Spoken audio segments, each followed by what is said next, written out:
if the sum of first 14 terms of AP is 1050, the first term of AP is 10, find the 20th term అని అడుగుతున్నాను నాన్న.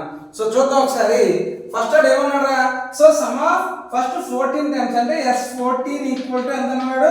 So 1050 అన్నాడు. And first term A equal to ఎంత ఇచ్చాడు? 10 అన్నాడు. Next A20 అడుగుతున్నాడు, అంటే 20th term ఎంత అని అడుగుతున్నాడు.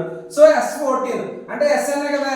So Sn equal to n/2 into 2A plus n-1 into D, right? So n అంటే ఎంత నాన్న?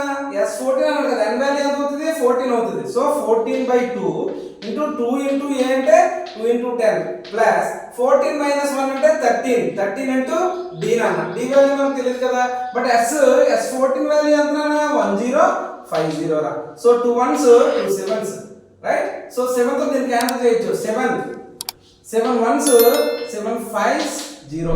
150 ఈక్వల్ టు 2 ఇంటూ 10 అన్న 20 ప్లస్ 13 D రా.